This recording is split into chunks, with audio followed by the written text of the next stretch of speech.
Wow, okay, what a few days it has been. On the eve of the first round of the 2018 F1 season, Kimi Raikkonen had a falling out with Ferrari over his role in the team and decided to leave the Scuderia with immediate effect.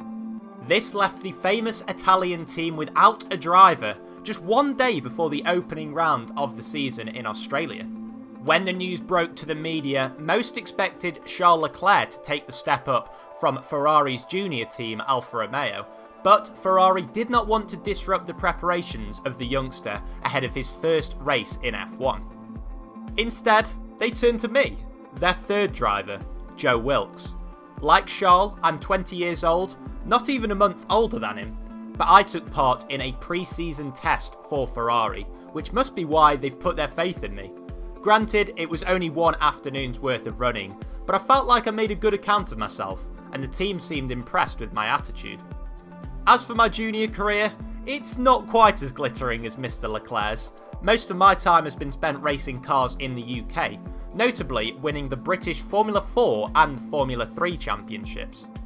After my championship win in Formula 4, Ferrari signed me to their junior programme, and along with that came large expectations. Oh, and a red car, of course.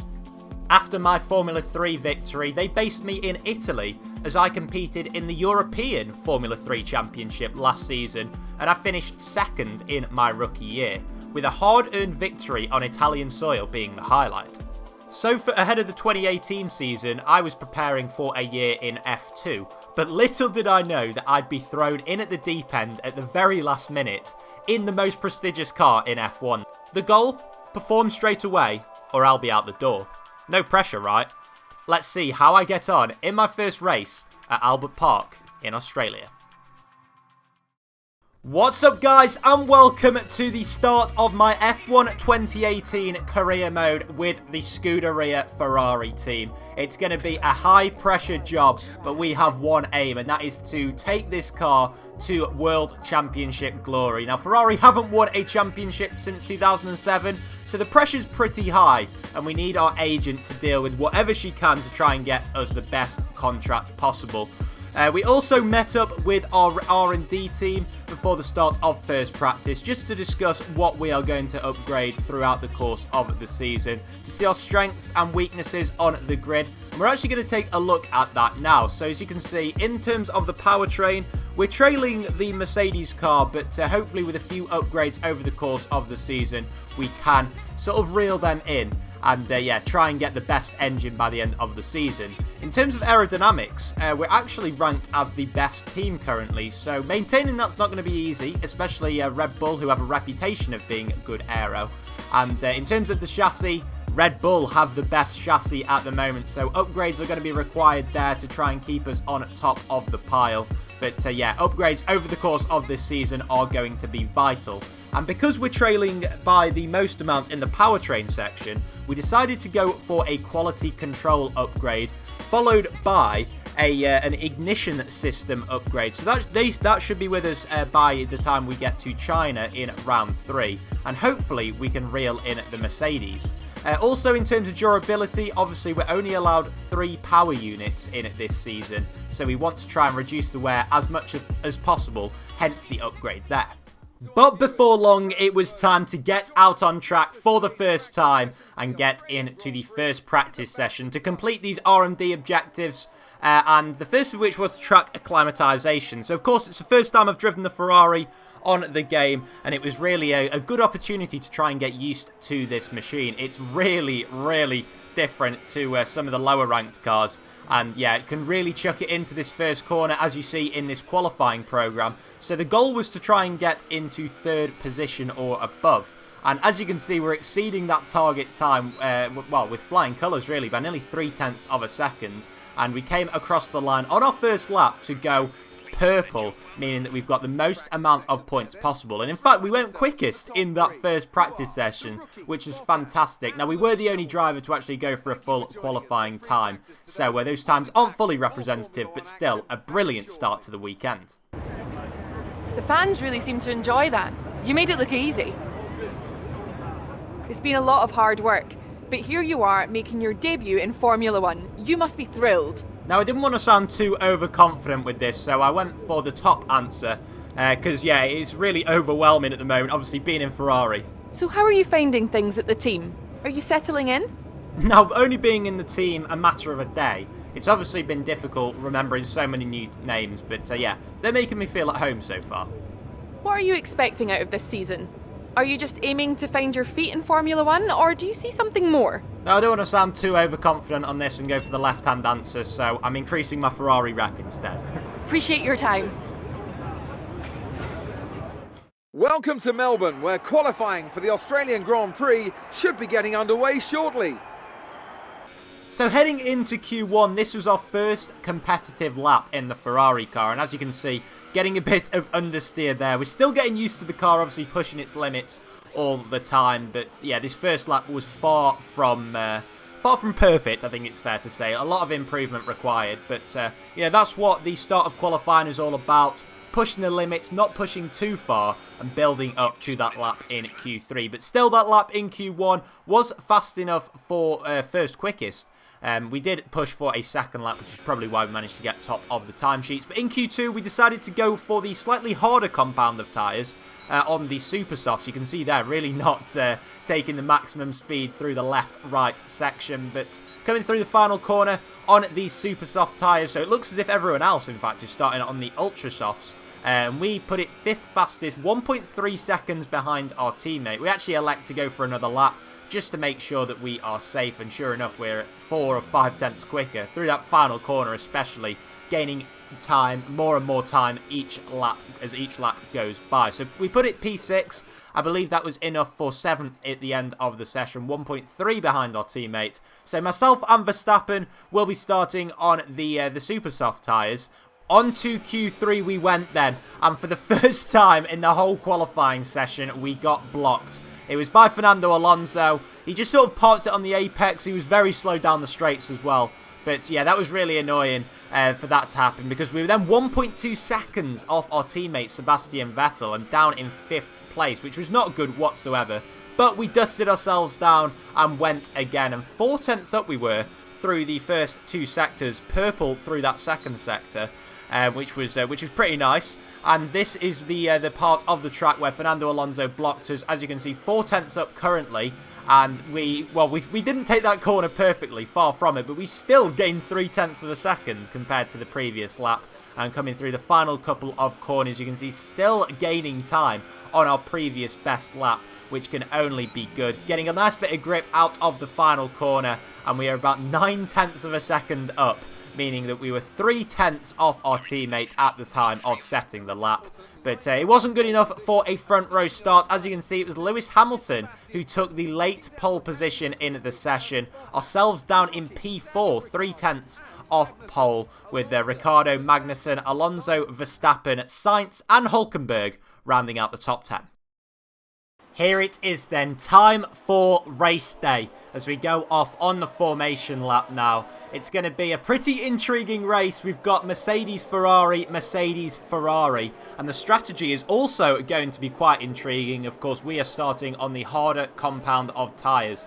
The 3 guys ahead of us will be starting on the ultra soft, so we will be going considerably longer into the race before we make our one and only pit stop of the afternoon. But now we go to the 5 red lights, and away we go for F1 at 2018 career mode. We get bogged down off the start with those harder compound of tyres. Ricciardo already passing us before turn 1, but we make a challenge into the first and second turns here at Albert Park, and it looks as if we've just about squeezed him out. Valtteri Bottas has already got ahead of our teammate, so it's been a poor start for the Ferraris, but we have just about held our position on Daniel Ricciardo, going deep into turn 3 just to try and hold position. But now the aim, as we go through this brilliant camera shot, is to stay ahead of Daniel Ricciardo and weather the storm in these opening few laps whilst these tyres get up to temperature. Now the ultra softs will be right in the zone straight away, but these super softs will probably take a couple of laps to get into the operating window. So we're staying with Valtteri Bottas is going to be difficult, but that has got to be the aim early on in this race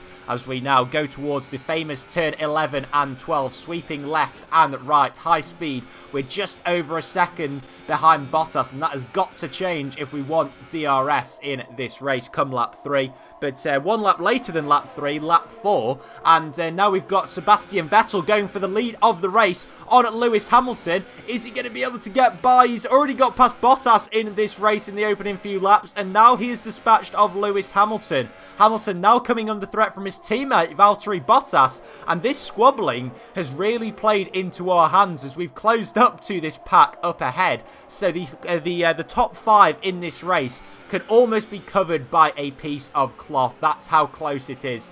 And wow, what an opening few laps it has been. You can see we are in touching distance of Valtteri Bottas. We do get DRS, and we don't deploy it straight away just because I'm so surprised that we've actually closed up that much on Bottas. But this is really playing into our hands at the moment. So obviously, we're on the harder compound of tyre. We've still got to run those ultra softs. And if we can just keep with these guys ahead before they pit, then we may have a chance. Once again, Bottas going for a move on Hamilton, really slowing the two of them down. The squabbling, I wouldn't be surprised if there are some team orders in play before too long. But surely one of them will be coming into the pit lane at the end of this lap as Bottas does make his way through and Hamilton comes in to the pit lane. So yeah, that is Valtteri Bottas sort of unleashed.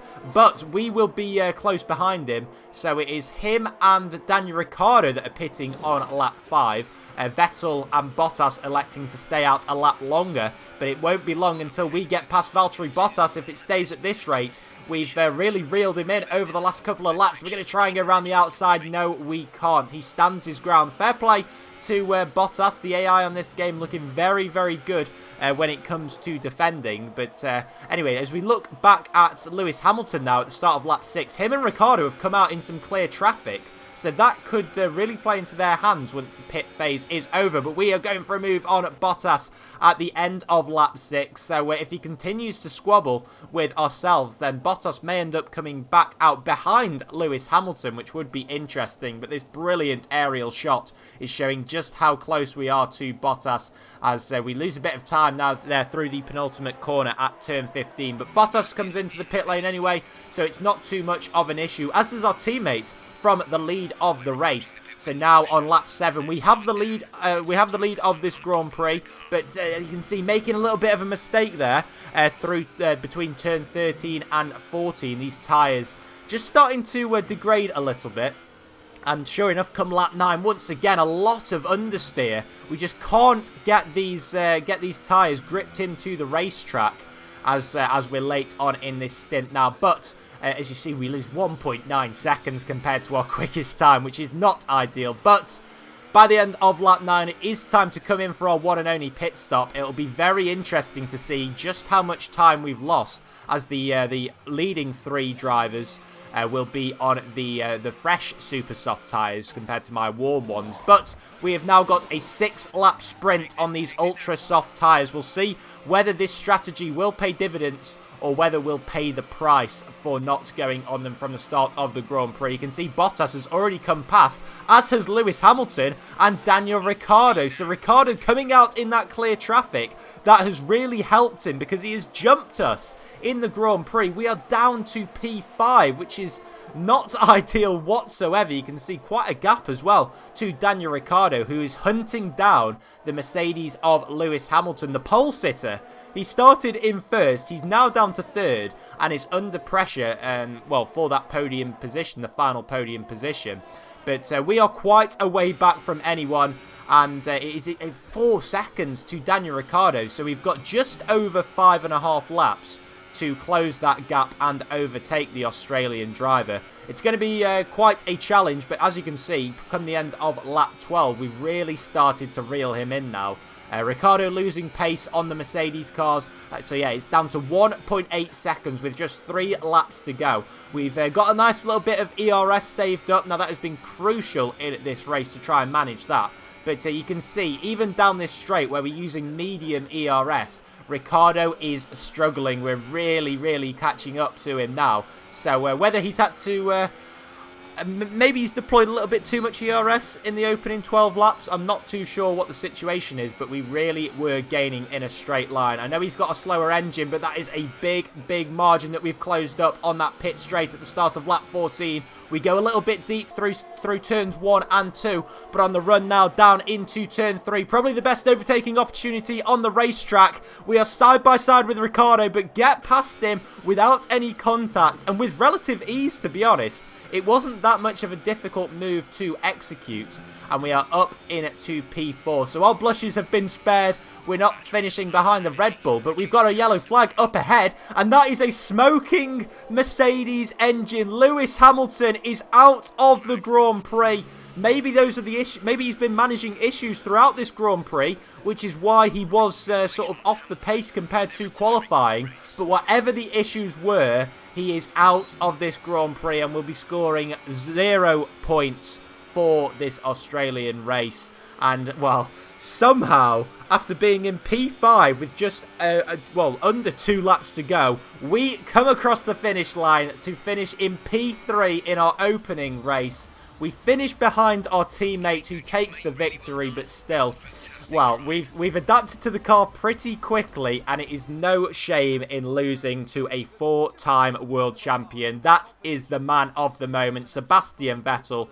Fair play to him, and it is two Ferrari drivers on the podium today. It could well have been 2 Mercedes drivers if the engine hadn't have conked out, but it is what it is, and Sebastian Vettel picks up that winner's trophy, and we are spraying champagne on our Formula 1 debut for Ferrari. Wow, what a race that was. I'm almost breathless. There was pretty much something going on most laps in this Grand Prix, and it was quite difficult to keep up with it. So there you can see all of the top 5 ended up making up positions, and nobody in the top 11 actually lost positions during the race compared to their qualifying position. So yeah, a pretty good race all in all.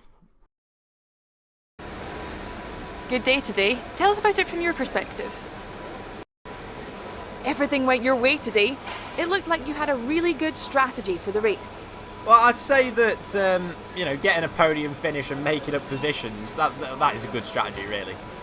You scraped the walls a few times. Were you struggling for grip? No, to be honest, I don't really want to criticise the car at this early stage. They've put me in a good position, so I'm not going to comment. Well, thanks anyway. So guys, that is it for the first race of career mode. It really was an enjoyable one. Hopefully you guys enjoyed it too. I'll be back tomorrow for episode number 2. And yeah, I guess we'll go from there. Make sure to leave a like if you enjoyed it. Comment down below your thoughts. And I'll catch you guys tomorrow for another video. Do take care. Bye-bye.